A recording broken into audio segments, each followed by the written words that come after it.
మరొకసారి మీ వద్దకు వస్తానండి. ఖచ్చితంగా ఈ విషయాలపై చాలా వరకు ఇంకా చర్చ జరుపుకునే అవసరం కూడా ఉన్నది. దానికి రజియా గారు ఎక్స్ మాయిస్ట్ ఎవరైతే ఉన్నారో వారు కూడా మనతో జాయిన్ అయిపోయారు కాబట్టి ఈ రోజు మనకు ప్రస్తుతం రజియా గారు నా మాట వినబడుతుందా అండి మీకు? సార్ నమస్కారం సార్. Very sir. అయితే ఈ ప్రస్తుతం ఏదైతే పరిస్థితి ఉన్నదో ఆ పరిస్థితులలో ఎక్కువ శాతం మాయిస్టులు లొంగుబాటు వైపే వాళ్ళు చూపుతున్నారు. అంటే మ్యాక్సిమం మాయిస్ట్కి సంబంధించిన సింపథైజర్స్ మాత్రం ఇటు లొంగుబాటు అవుతున్నారు. ప్రధానంగా ఎవరైతే పెద్ద పెద్ద నాయకులు ఉన్నారో సెంట్రల్ కమిటీ మెంబర్, రాష్ట్ర కమిటీ మెంబర్, వాళ్ళు మాత్రం చావడానికి సిద్ధపడుతున్నారు. కానీ వారు ఎక్కడ కూడా లొంగుబాట్లు అవుతలేరని మన దుర్గా గారు చెప్తున్నారు. మలేషియాకు సంబంధించింది చాలామంది లొంగిపోతున్నారు. ఇప్పుడు మీరు కూడా ఒక మాస్ పార్టీగా లొంగిపోయారు కాబట్టి ఈ విషయంపై ప్రస్తుతం ఏదైతే జరుగుతున్నదో మీరు దీన్ని ఎలా తీశారు? ఇంకొక పార్టీ ఏంటంటే దీనికి సంబంధించిన మాయిస్ పార్టీకి సంబంధించిన వాళ్ళ ఏమంటారు ఒక స్ట్రాటజీ ప్రకారమే మాయిస్ పార్టీకి సంబంధించిన మలేషియా కానీ వాళ్ళ సింపథైజర్ కానీ లొంగిపోతున్నట్టుగా మనం భావించవచ్చా? మాట్లాడాలా? మాట్లాడండి మ్యామ్, మాట్లాడండి ప్లీజ్, గో హెడ్. అందరికీ నమస్కారాలు. ఎందుకంటే లొంగిపోవడం కారణం ఏంటంటే నిర్బంధం ఎక్కువడం వల్ల లొంగిపోతారు ఎవరైనా. నిర్బంధం ఇప్పుడు బయట సమాజంలో జరుగుతున్న ఇబ్బందులు బట్టి ఇన్ఫర్మర్లుగా మారడం, వాళ్ళ మీద ఇంటిమేషన్ ఇవ్వడం, ఎక్కడున్న స్థావరాల గురించి చెప్పడం, బయట ఏదైతే సమాచారం ఉంటుందో అక్కడ వాళ్ళకి లొంగుబాటు అనేది సమస్య పెద్దగా నిర్బంధం అవుతుంది అన్నట్టు. ఆ విషయాలు జరుగుతున్నాయి. ఎందుకంటే నిర్బంధం వల్ల వాళ్ళకి ఏంటంటే బయటకు వచ్చే సిచ్యువేషన్ బాగా ఆలోచిస్తారు. ఇక బయటికి లోపలైనా చనిపోతాం, మనం బయటకు వెళ్ళినా చనిపోతాం, ఏదో ఒకట్లే ఇక మనకు 4 రోజులు జన్మలన్నా బతకాలి, తల్లిదండ్రులు చూసుకోవాలన్న ఆలోచనతోటన్నా బయటకు వచ్చి వాళ్ళు లొంగిపోవడానికి సిద్ధపడతారు కొంతమంది. కానీ కొంతమంది పార్టీ సిద్ధాంతాన్ని వదిలిపెట్టి రావడానికి సిద్ధపడరు. ఎందుకంటే ఉద్యమంలో మేము వచ్చినాం కాబట్టి ప్రజల కోసం సేవ చేయాలి, ప్రజల కోసం చనిపోవాలన్న ఉద్యమకారులు చాలా మంది ఉంటారు. దాన్ని బట్టి చాలా మంది ఇప్పుడు ఉన్న నిర్బంధాన్ని బట్టి పోలీసు వాళ్ళు చేసే నిర్బంధాన్ని, వాళ్ళకి జరుగుతున్న అన్యాయాలను కానీ వాళ్ళు బయటకు రావడానికి కొంతమంది సరెండర్ కావడానికి కొంతమంది వాళ్ళ ఆలోచన ప్రకారం అయితమాట. కానీ చాలా మంది కావడానికి సిద్ధపడరు. ఎందుకంటే ఉద్యమకారులకు ఊపిరి అనేది తెలుసు, ఉద్యమం అనేది తెలుసు, కానీ బయట లొంగుబాటు అనేది ఉద్యమకారులకు తెలియదు. ప్రజాసేవే మాధవ సేవ, మాధవ సేవ మానవ సేవ అన్నట్టు నేపథ్యంతో ఉద్యమంలో పోయి ప్రజల కోసం పనిచేసి ఊపిరి పోగొట్టుకున్న ఉద్యమకారులు కాబట్టి వాళ్ళకు లొంగుబాటు అనేది వాళ్ళకు ఎప్పుడు ఆలోచన రాదు. నేను కూడా లొంగిపోలేదు. నేను నిర్బంధం చేయడం వల్ల, నన్ను పెట్టే ఇబ్బంది వల్ల నేను వచ్చి బయటికి రావడం, అరెస్టు చేయడం జరిగింది. నా మనస్సాక్షిగా నేను ఉద్యమంలోకి వెళ్ళి రాలేదు.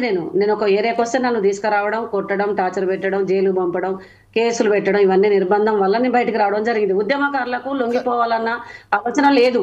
రజిత బేగం గారు, ఇప్పుడు ప్రస్తుతం ఒకసారి చూస్తున్నట్టే ఈ రోజు మీ ప్రాంతానికి సంబంధించిన బడే దామోదర్ ఇలా చుక్కారావు కూడా గతంలో కూడా చనిపోయినట్టు కూడా ప్రకటించారు. దాని తర్వాత లొంగిపోతున్నట్టుగా ప్రకటించారు. ఇప్పుడు మరొకసారి ప్రధాన పరిశీర్షికల్లో, ప్రధాన వార్తిక పత్రికలలో బడే చుక్కారావు ఎవరైతే ఉన్నారో వారు మీడియేటర్ ద్వారా లొంగిపోవడానికి సిద్ధంగా ఉన్నారని చెప్తున్నారు. దీని వెనకాల వాస్తవం ఏంది? లేకుంటే ఒకటి పోలీసులు కానీ ఇంకా ప్రజా ఎవరైతే ఉన్నారో వారు చేస్తున్న ఒక ప్రకటనలు ఆ పార్టీలో ఒకసారిగా అనావృష్టి సృష్టించడానికే ప్రయత్నం చేస్తున్నట్టుగా మనం భావించవచ్చా?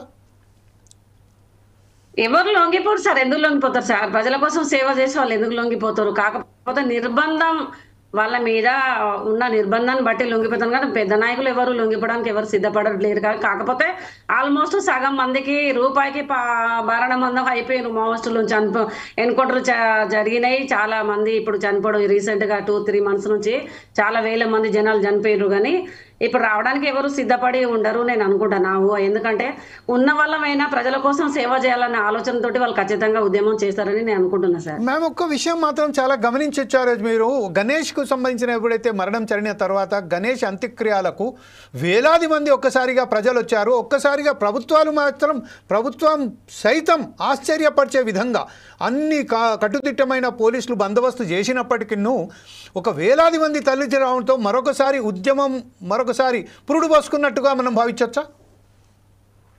ఎందుకంటే వాళ్ళు ఉద్యమంలో పోయినప్పుడు ప్రజలకు చాలా తక్కువ తెలుస్తారు, అధికారులకు కూడా చాలా తక్కువ తెలుస్తారు. వాళ్ళకు ఉన్న పేరు బట్టి ప్రజలలోకి పేపర్లో రావడం కానీ, టీవీ ఛానళ్ళ ద్వారా తెలవడం కానీ, వాళ్ళకున్న పేరును బట్టి వాళ్ళు ఉద్యమ నాయకులు వాళ్ళని అన్న ఇట్లా ఉంటాడు అనేది వాళ్ళకు ఆ పేపర్ ద్వారా అట్లా ప్రజలకు తెలుసు కాబట్టి వాళ్ళ పేర్లు సంపాదించుకొని ఉద్యమంలో ఉన్న వాళ్ళు సార్. అందుకంటే ఆ విధంగా గొప్ప స్థాయిలో ఉన్నారు కాబట్టి ఆ పేరు ఉన్న వాళ్ళు నాయకులు కాబట్టి వాళ్ళు చనిపోయినా ఏదైనా ఉద్యమకారులకు ఖచ్చితంగా ఎవరైనా సపోర్ట్ చేస్తారు సార్. అది ఇదే సమయం నేను ఇది సమయం సరైన సమయమా కాదా అని మాత్రం ఒకసారి మీతో అభ్యర్థిస్తున్నది ఏంటంటే, ఈరోజు కామ్రేడ్ చెరబండరాజు గారి వర్ధంతి.